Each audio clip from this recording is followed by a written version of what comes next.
slides yet. Chapter 20, we haven't started. Have we? Have we started on chapter 20? Refresh my memory. No, I don't We think haven't. We haven't. Because we only finished all the bacterial topics. Until chapter 19. 19. So we're now chapter 20. 어? 혹시 안 하지 않았어? 쟤를 했어. 아니 교수님 잠깐 별표만 치고 넘어가셨어. 안 하셨어. Did we do chapter 17? Because I only remember you telling us to highlight the figure 17.3. 17 is... We didn't do. Oh, really? Yeah. We haven't? 안 했어. We only finished chapter 16 next. But the reporter finished chlamydia. So no class for chlamydia? Typically the same. I just highlighted what they 그거는 missed 수업 안 하고 발표자 한 걸로 넘기셨어. on that. Chlamydia, can I see? The trachomatis, pneumonia, psittacis, right?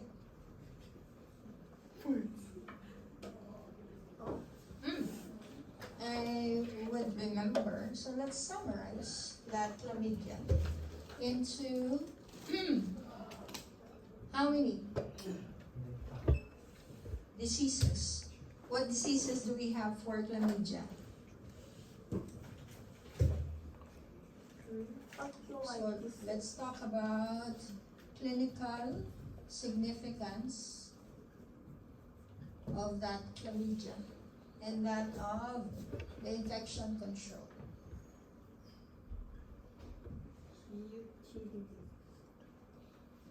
Yes. So with chlamydia, I'll just abbreviate that as C. So chlamydia trachomatis.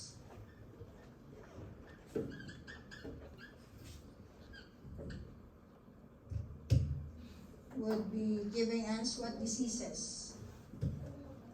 Those of GUT problems, NGU, non-gonococcal, urethritis, right?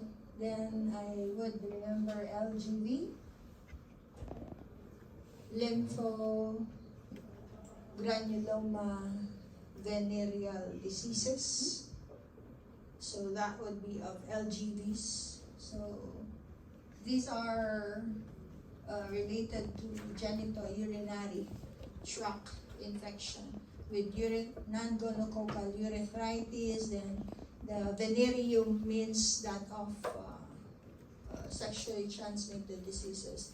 So what else do we see here on eye problem?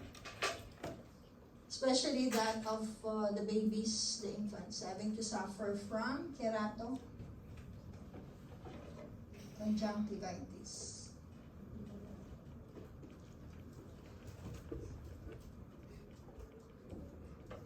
So that would be of the C. trachomatis. What else? C. psittacis. Chlamydia psittacis. What are these? Those brought about by bird feces infection.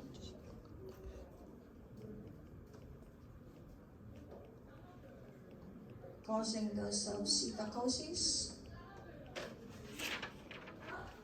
So when inhaled, this feces of the bird can cause those of respiratory problems. Respiratory problems. Then we have the third, chlamydia pneumonia. Again, respiratory, upper respiratory tract infection that we are seeing here.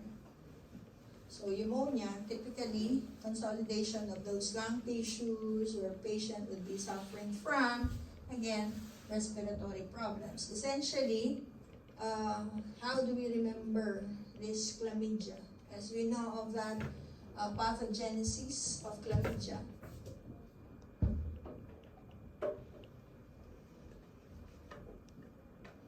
that pathogenesis? How do we start those diseases? Because of that organism, chlamydia, as an elementary body. So you see that picture, that slide having that red, very tiny kind of organism. And then eventually it would be growing into reticulate body.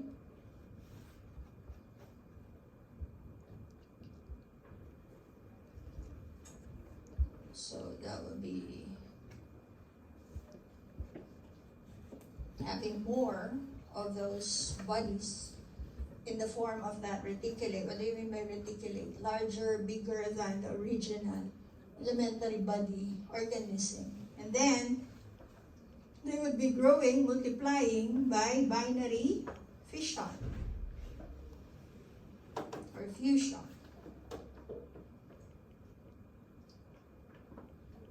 So by twos, increase in number, so multiplication, those reticulate bodies will be increasing, but they are not that infectious. And then they become again elementary bodies. Now, they would be becoming infectious. So when they become elementary body, then that become infectious. In about how many hours?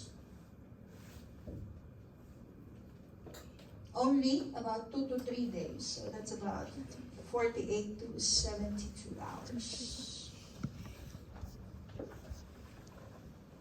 They become infectious. So these patients would be, as we know, sharing those infection a lot.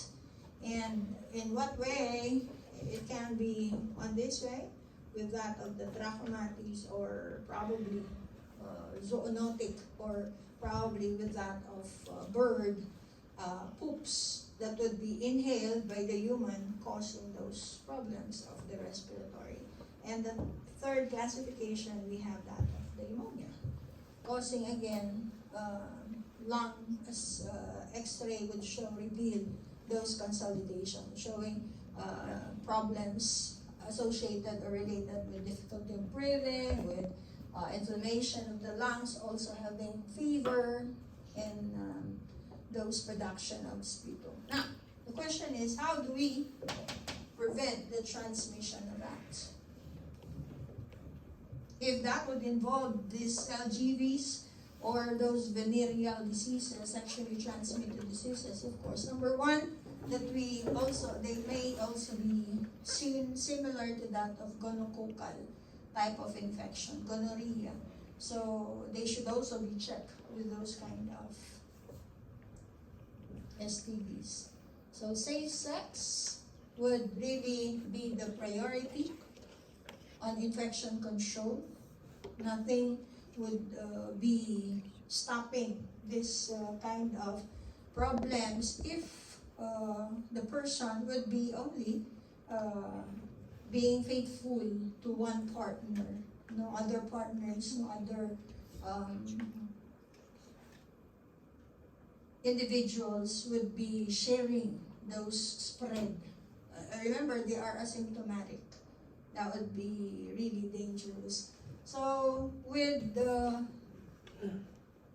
that in mind, we as nurses should also be educating our clients. How do we educate? How do we teach them the importance of screening, check-up, consultation? So they need to be tested for such, so they would know. So if they're infectious and they would be having those diseases or organisms in their body, then they should be warned, and they should also protect themselves and others on that use of condom. If they cannot maintain one partner in life, then they should be protecting also themselves and their partners of having this kind of infection. What else? Safety measures would also include, is there a vaccination for this? None. So that would be on vax. Again, we go back to this importance of controlling infection by education, by testing, screening. That would be top on the list. For this, who are at risk. So when you talk of infection control, then we're dealing with the epidemiology of the epidemiology.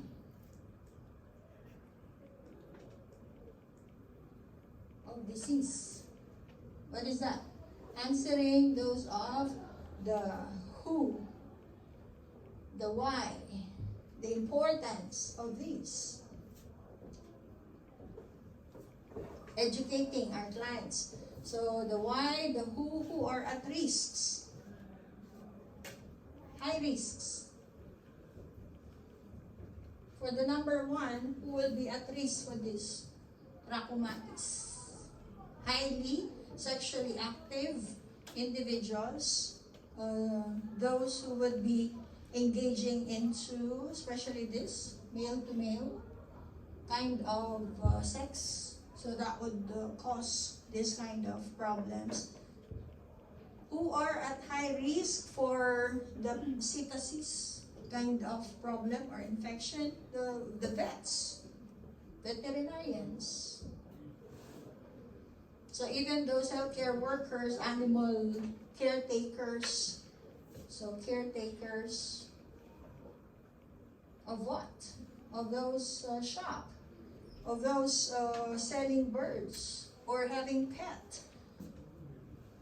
lovers. So they would have those birds in their house. How do we properly clean them? Using of gloves, but others probably would just normally manually clean those cages or without knowing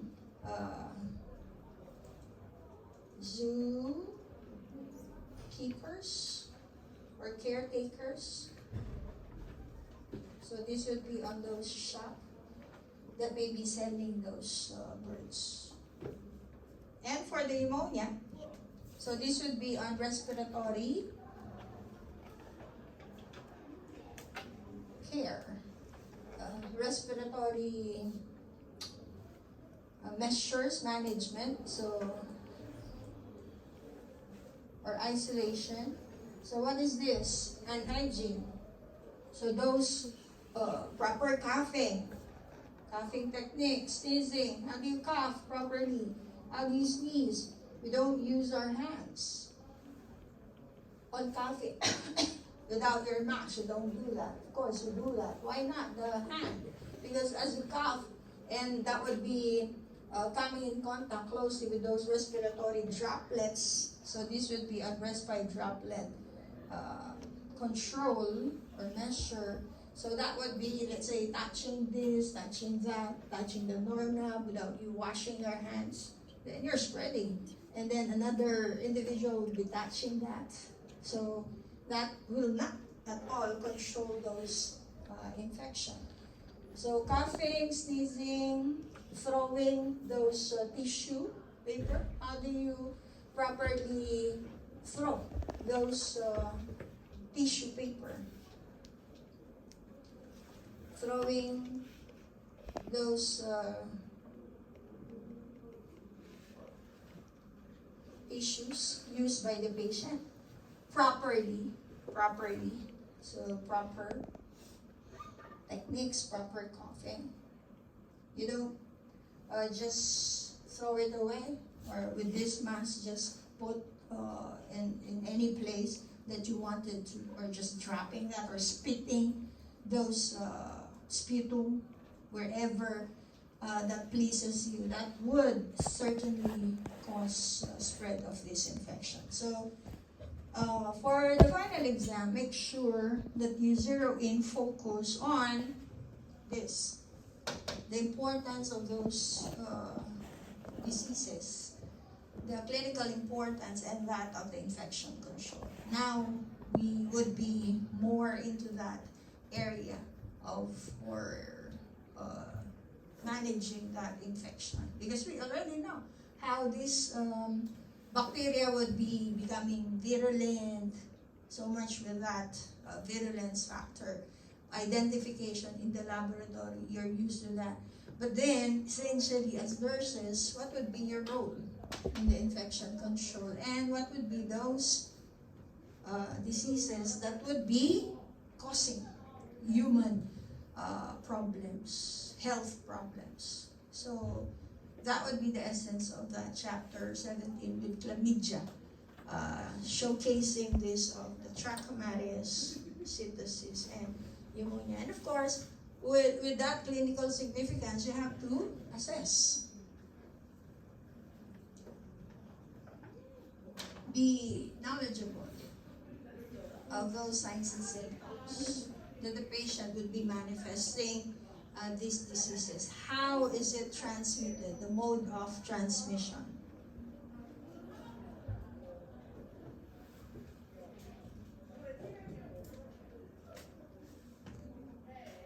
The incubation period, the epidemiology of that disease, who will be at risk. Why is it important that we would be emphasizing that health education?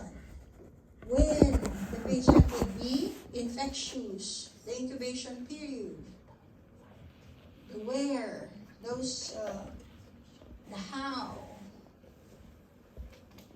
the house of controlling those infections. Right? So essentially, that would summarize the infection control. Now, let's talk about this. So we're done with the bacterial infection and organisms causing these problems or diseases and how to prevent those. With fungal and parasitic infection for chapter 20, 21, 22 before, the group reporters, I know they're really ready and excited of their presentation. Let me cover first the introduction of this kingdom of Mycota. What do you mean, Mycota?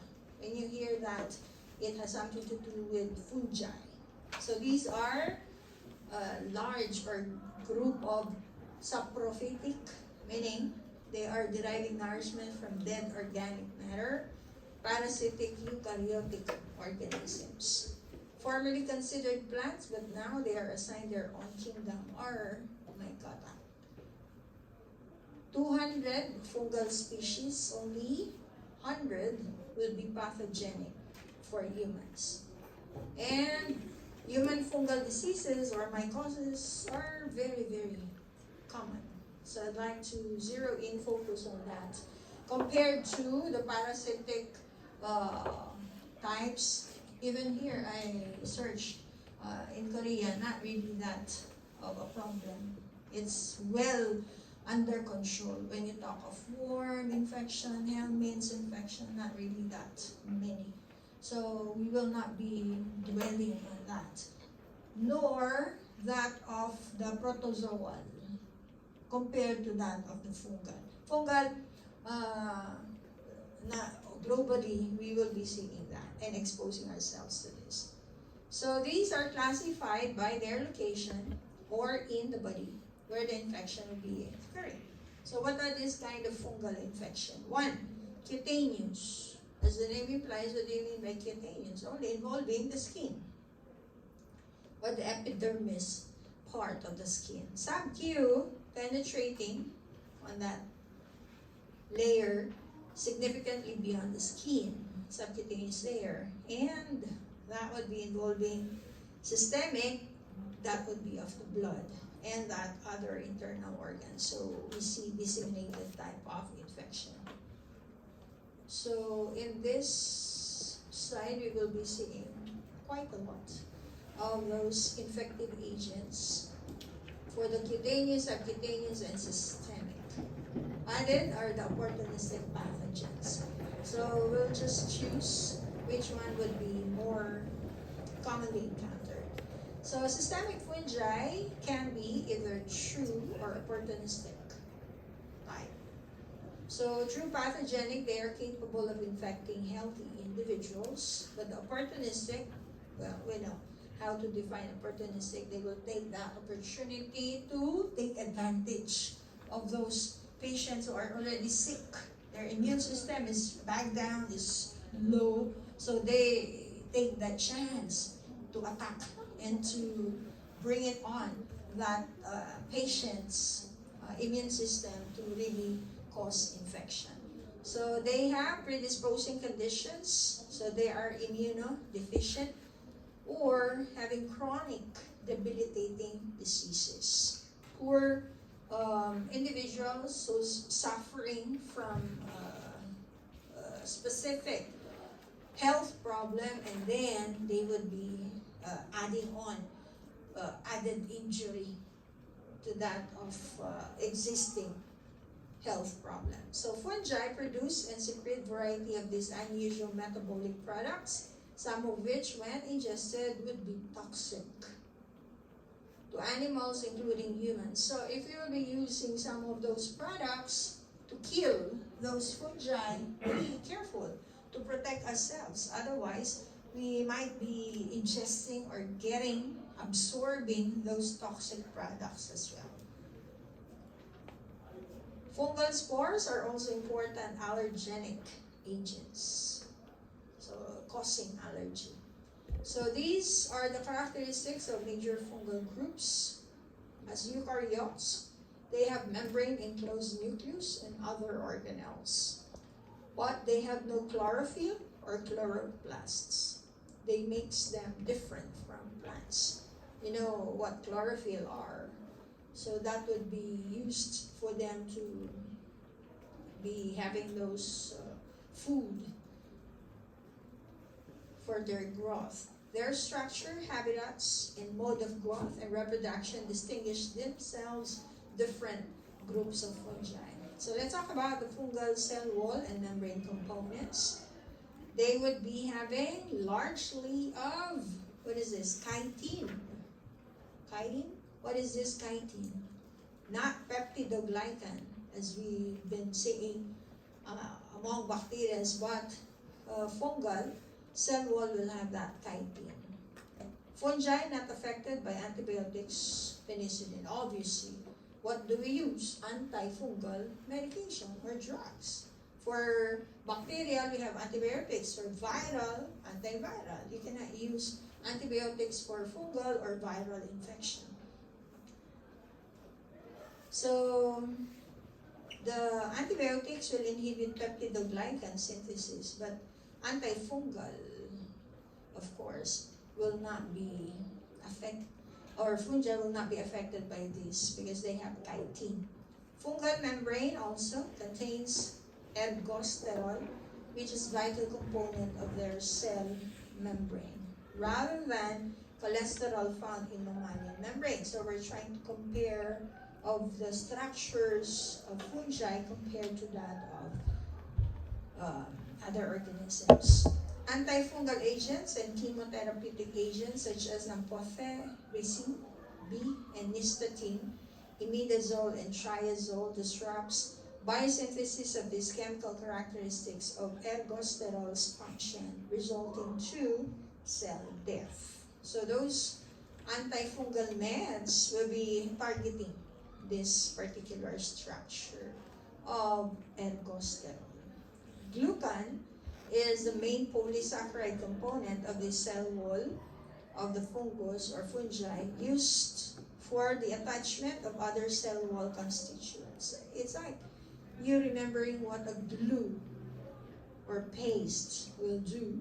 So that would be attaching other cell wall constituents or components. So it will be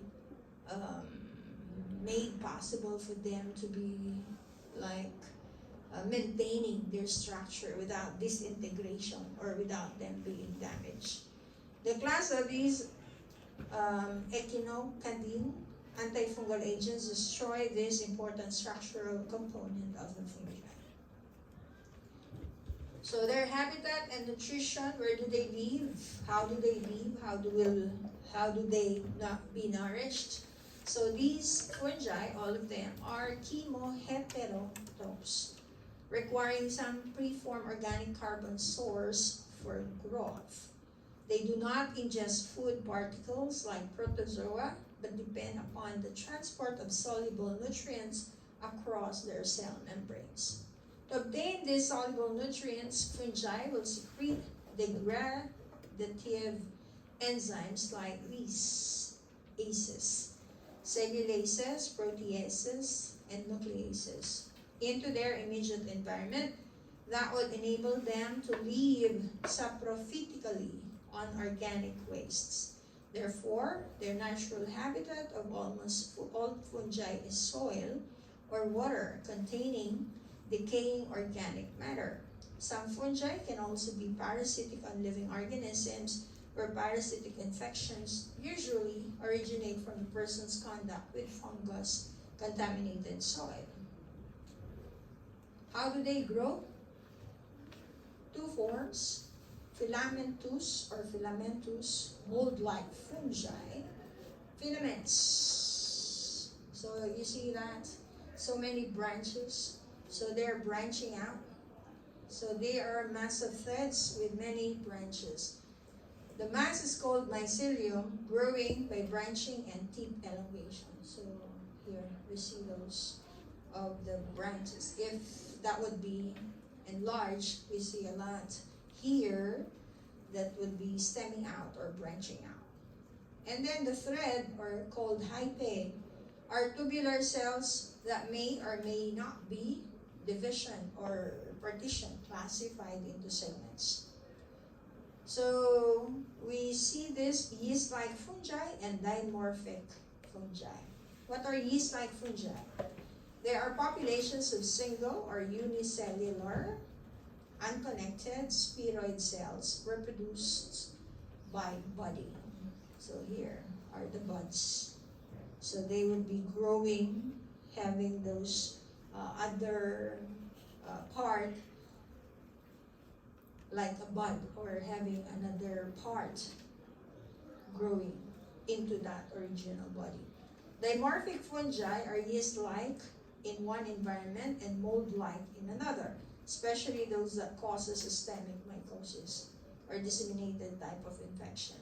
So conditions affecting change in morphology are temperature, carbon dioxide level.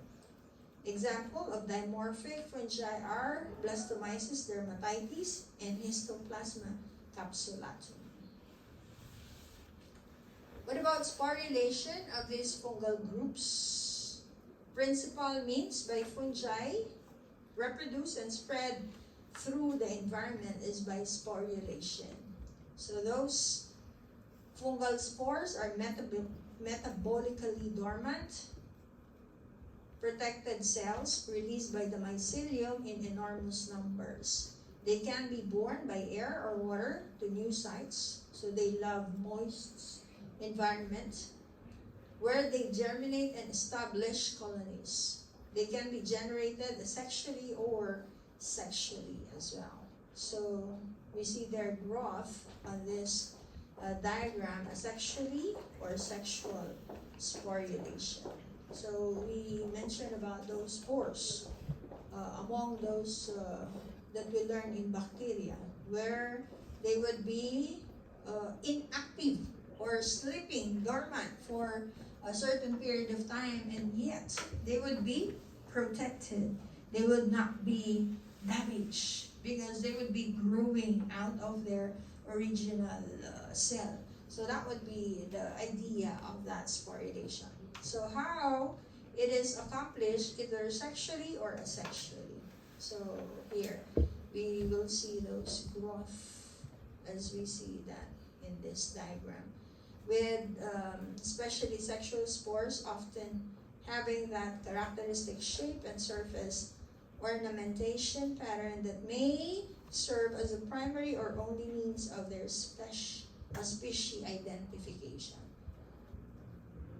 And in the laboratory, they could be identified and can be propagated on any nutrient agar surface. So that standard medium is that Sabouraud dextrose agar.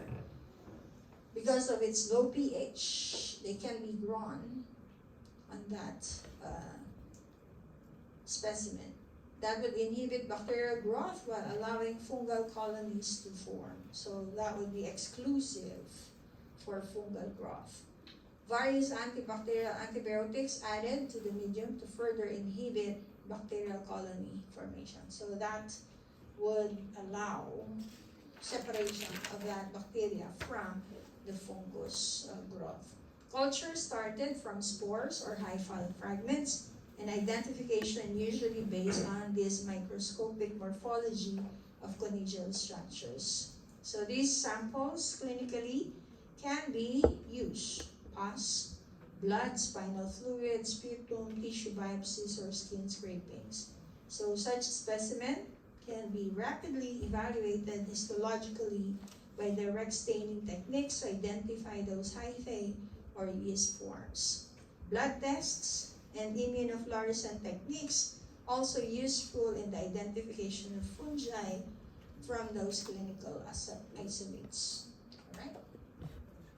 So let's talk about that table comparing those fungal infections. Essentially, we will be seeing this. So how will I make this big?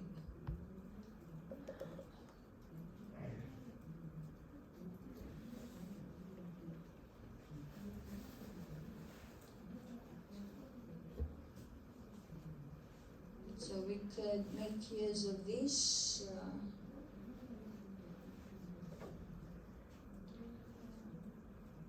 examples of fungal infection.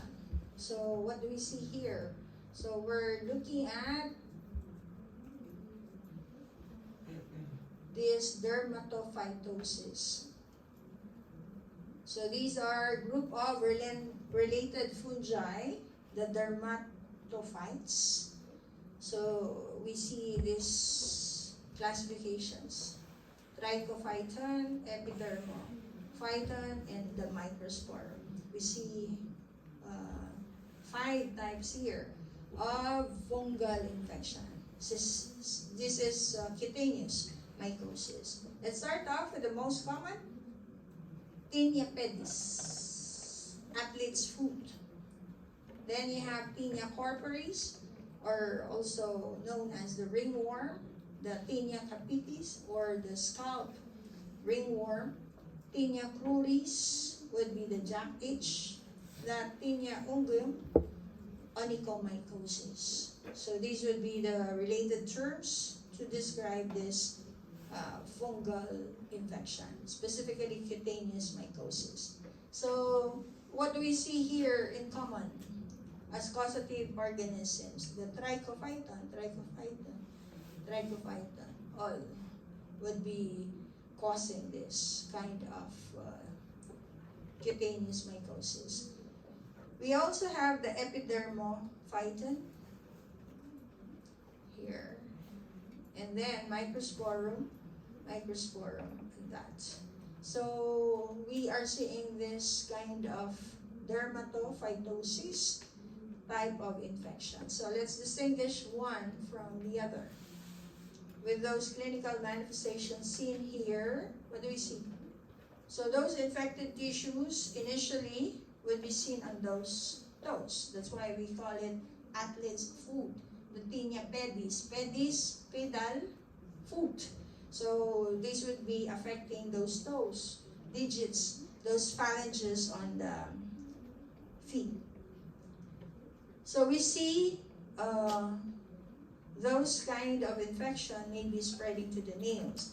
And we see some cuts here that would be called fissures. So that would be really irritating, itchy, smelly. It doesn't smell good. I don't know if you have known of a person having those kind of infection or athlete's foot, leading to secondary bacterial infection if they would have those fissures or cuts. And Consequently, this may result to lymph node inflammation. What do you mean by lymph node inflammation? Lymphadenopathy. So that would be traveling through the lymph, causing those enlargement of the lymph nodes. So the lymphatic system will be affected. So those of the lymphocytes, B and the T, macrophages and all those WBCs will try to fight those kind of infection. What about this kind of tinea corporis? So these lesions appear as advancing rings with scaly centers. So those at the center would be having scales, but the ring, if you try to enlarge that, look at the ring, like the crown, they would have some fluid inside. So those rings would have some fluid. So let's say that would be the. So if you see closely those of the ring, they would have those fluid inside those rings. And the portion at the center would have like rough kind of skin. So we call it those scales. So these would be of having those vesicles. So fluid inside, it's like you seeing tiny spots of fluid surrounding that lesion. The periphery of that ring, as stated here, is a site of active fungal growth. So they, as mentioned here, vesiculated. So that would be the vesicles having those water inside or fluid inside those rings. So that's surrounding this lesion. Then the tinea capitis, what do we see here? Capitis, cap, it's like the head, would be affected here, the cap. So that's why they call it capitis. So that would be small scaling patches to that involvement of the entire scalp with extensive hair loss. This is demonstrated by their green fluorescence in long-wave ultraviolet light. So if that would be checked, examined, and then they would be using that special light to check what kind of infection, they would be positive for that green fluorescence. So that would be of tinea capitis. So you see, those portions will be having that kind of infection. Tinea cruris, similar to that of the ringworm, but lesions occur in that, where? In the groin area, inguinal area, where they can spread from the upper thighs to the genitals. So that would be the area of location of infection. Next would be the tinea unguum. That would be, look at those nails, very thick nails. They become discolored also and brittle, easily broken. Treatment must continue for 3 to 4 months until all infected portion of the nail will be growing out or grown out and being trimmed off until it's completely out of that nail. So classifications of these dermatophytes according to habitat or location will be on these 3. Anthropophilic, residing on human skin. That would be most human infections that we see are anthropophilic, and zoophilic organisms would be residing on that skin of domestic or farm animals. What about geophilic? They are residing in the soil. So transmission from human to human or animal to human is by infected skin, scales, or an inanimate object. Having that in mind, how do we prevent those infections spreading? Of course, we should not be using others' personal materials. You cannot borrow those of your friends or family members' comb or probably towels. So those are the no-nos of those personal materials that we are using. Or else you might be infected with such, like borrowing shoes, borrowing slippers. So without you knowing, those would be suffering from those of athlete's foot. So pathology of these dermatophytes will use keratin as a source of nutrition. So that would be their defining characteristics, and that would allow them to infect keratinized tissues. What are those keratinized tissues? Of course, we have the hair, the nails, and that generally of the skin. All three of these species or genera attack the skin. The microsporum do not infect the nails, and the epidermophyton does not infect the hair. That's why we already have seen that here initially. The causative organisms.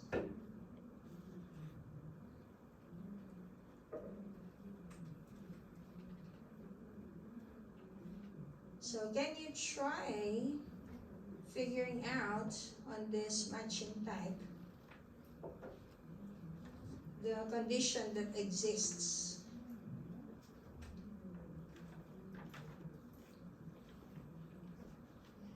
What infection is this one, the first one? Is it 1, 2, 3, 4, 5? Affecting the nails. What number?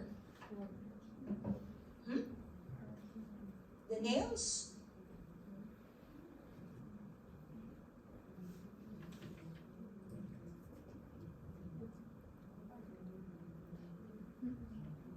Look at those nails, very thick. 5, yes. We call it onychomycosis. Nails thicker, they would be greenish in color, and that would be on this infection. What is this that we see? What kind of problem exists on number 2? Is it 1, 2, 3, 4, or 5? Yes, cap. You will be reminded of that capitis. So that would be a scalp ringworm. Next, with this, what do we have? On the foot part. Foot, not necessarily on that. Digits, it may spread also on that. The tinea pedis, with that of the athlete's foot. What is this? With those crown. Corporis or cruris? Yes, corporis with that of the ringworm. This one would be of the jack itch or the cruris. Alright, so infection control measures would be as follows. Washing hands, practicing good hygiene. Yes, it is a must. Most important way to prevent spread of these infections in any setting. Dry skin thoroughly after washing or bathing, especially in the folds of our skin, to keep the skin clean and dry. Number 3, wear clothing that allows air circulation next to the skin. Not too tight clothing would be worn, so that could also cause this kind of jack itch or cruise.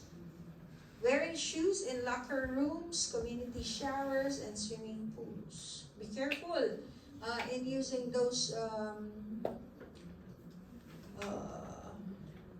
gadgets, or what do you call this?